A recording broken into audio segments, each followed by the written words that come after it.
आप ये कह रही हैं कि इमामगंज में जो प्रत्याशी आपके हैं उनकी डिग्री पे कोई सवाल नहीं है। ये चुनाव में ये सब सुनने को मिलेगा। इससे भी कई ज्यादा खराब इल्जाम लोगों पे लगाए जाते हैं। बेलागंज की सीट पर जन स्वराज के उम्मीदवार की जीत निश्चित है। किसी एक माँ से पूछिए, जब उसका बच्चा काम के लिए रोजगार की तलाश में बिहार से बाहर जाने के लिए वो मजबूर होता है, तो एक माँ को लगता है कि मेरा घर टूट रहा है। देखिए, बेलागंज में हम हैं अभी और हमारे साथ प्रशांत किशोर की टीम की महिला स्टार प्रचारक जनसुराज की हैं विनीता विजय जी। सबसे पहले तो स्वागत है मैम आपका। बहुत धन्यवाद आपका। बदलाव का रथ लेकर के प्रशांत किशोर और जनसुराज निकली है। आप महिला टीम की अगवानी कर रही हैं। क्या लग रहा है उपचुनाव में कितना बदलाव होने वाला है?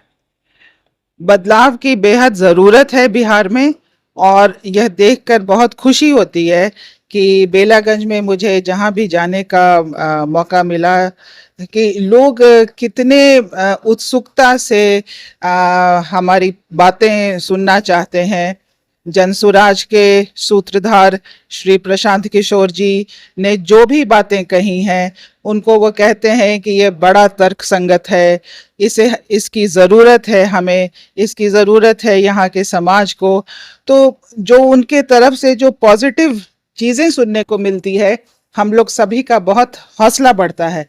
और हमारा यह मानना है कि चूंकि मैं बेलागंज में हूँ और जहाँ जहाँ मैं गई हूँ, मुझे अपने अनुभव से यह महसूस होता है कि बेलागंज की सीट पर जन स्वराज के उम्मीदवार की जीत निश्चित है।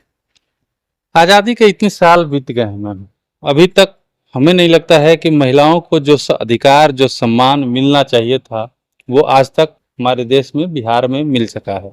आधी आबादी की बात करते हैं, भागीदारी की भी बात करते हैं, सभी पार्टियां, जितनी भी पार्टियां हैं, आपको नहीं लगता है कि महिलाओं को जो सम्मान मिलना चाहिए था वो मिलना चाहिए? ये विडंबना है। जितने पुरुष वोटर हैं, उससे मात्र 1% कम ही महिला वोटर हैं, और कहीं कहीं ज्यादा है। और यह विडंबना है। सभी राजनीतिक दल यह कहते हैं कि महिलाओं को आगे बढ़ाना चाहिए, उनको प्रोत्साहन मिलना चाहिए, लेकिन अब यह देखकर बहुत खुशी होती है कि खास तौर से पंचायत के स्तर पर, जिला परिषद के स्तर पर, विधानसभा में, लोकसभा में धीरे धीरे महिलाओं के लिए जगह बन रही है। और यह किसी भी देश में, किसी भी दुनिया के सबसे मॉडर्न डेमोक्रेसी में भी महिलाओं ने एक लंबे संघर्ष के बाद ही, बहुत लंबे जद्दोजहद के बाद ही अपने लिए जगह बनाई है। और मुझे पूरी उम्मीद है कि हम सब अगर एक दूसरे का हाथ पकड़कर एक दूसरे को ऊपर खींचने की कोशिश करेंगे, तो महिलाओं को अधिक से अधिक जगह मिलेगी। जनसुराज के आने के बाद, मान लीजिए जनसुराज 2025 में विधानसभा चुनाव जीतती है, सत्ता में आती है, तो महिलाओं के लिए क्या कुछ जनसुराज में खास होने वाला है? देखिए, यह इस प्रश्न का जवाब मैं केवल एक माँ के रूप में कह सकती हूँ। प्रशांत किशोर जी हमेशा पलायन की और रोजगार की बात करते हैं, लगातार बोलते हैं, अपने हर मीटिंग में बोलते हैं।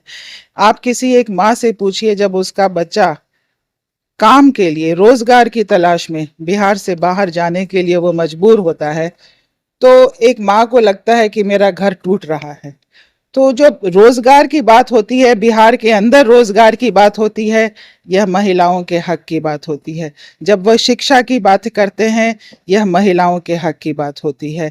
जब वह कहते हैं कि 60 साल से उम्र जिनकी ज्यादा है, उनके लिए एक व्यवस्था की जाएगी, 2000 रुपये पेंशन, 2000 रुपये दिया जाएगा, यह सब महिलाओं की बेहतरी के लिए है। जो भी उनकी रणनीति है, जो भी पॉलिसी उन्होंने दिमाग में रखा है, यह सब महिलाओं के बेनिफिट के लिए है। और महिलाओं के बेनिफिट के लिए जो भी होता है, वह समाज के बेनिफिट के लिए होता है। प्रशांत जी लगातार शिक्षा की बात करते हैं, बिहार में शिक्षा को लेकर के कई तरह की बातें प्रशांत जी करते हैं और विपक्ष पे निशाना भी साधते रहते हैं। तेजस्वी यादव को कई बार उन्होंने 9वीं फेल तक कह दिया है। लेकिन एक इल्जाम प्रशांत किशोर पे भी लगा कि इमामगंज में जो उन्होंने प्रत्याशी अपना चुना, उनकी पढ़ाई पे भी अब सवाल उठ रहे हैं, उनकी डिग्री पे भी सवाल उठ रहे हैं। ये चुनाव का टाइम है, लोग एक दूसरे पर सवाल उठाएंगे, यह स्वाभाविक है। लेकिन इससे कोई इनकार नहीं कर सकता कि बिहार में स्कूली व्यवस्था जो है वह बहुत ही खराब है। उसे दुरुस्त करने की बहुत ज़्यादा ज़रूरत है। अगर हमने अपने बच्चों को ही नहीं पढ़ाया तो हमने किया क्या? मतलब आप ये कह रहे हैं कि इमामगंज में जो प्रत्याशी आपके हैं उनकी डिग्री पे कोई सवाल नहीं है? ये चुनाव में ये सब सुनने को मिलेगा। इससे भी कई ज्यादा खराब इल्जाम लोगों पे लगाए जाते हैं। और कोई भी उम्मीदवार जब है चुनाव मैदान में आया है तो वह सुनने के लिए भी तैयार होता है। और जो विपक्ष के सम्मानित उम्मीदवार होते हैं वह यह समझते हैं कि कोई भी इल्जाम लगाया जा सकता है। क्षेत्र में आप घूम रही हैं, जनता से भी मिल रही हैं, क्या लगता है बेलागंज में जनसुराज की क्या स्थिति है और चारों उपचुनाव में आप कितनी सीटों पे जीत दर्ज करने वाली हैं? जनसुराज ने अपने आप को प्रशांत किशोर जी के दिखाए हुए रास्ते में चलकर अपने आप को बिहार में इतने कम समय में, इतने कम अवधि में अपने आप को एक विकल्प के रूप में तैयार कर लिया है। मैं खास तौर से बेलागंज की बात कर रही हूँ, 2 दिन से यहाँ घूम रही हूँ। जैसा मैंने पहले कहा, बेलागंज में जनसुराज की जीत निश्चित है। और बाकी 3 बाकी जगहों से जो वहाँ के लोगों से बातचीत हुई है, हमारी स्थिति बहुत अच्छी है और हमने बहुत मजबूत तरीके से हमारे उम्मीदवार चुनाव लड़ रहे हैं और चारों की चारों सीट जनसुराज के नाम होंगी। चलिए, विनीता विजय जी को सुन रहे थे आप। इन्होंने कहा है कि बेलागंज तो कंफर्म जीत है, बाकी के भी जो 3 सीट हैं जनसुराज उस पर भी अपना जीत दर्ज करेगी। तो देखना होगा जनसुराज को जनता जो प्यार दे रही है वो प्यार वोट में कितना तब्दील हो पाता है।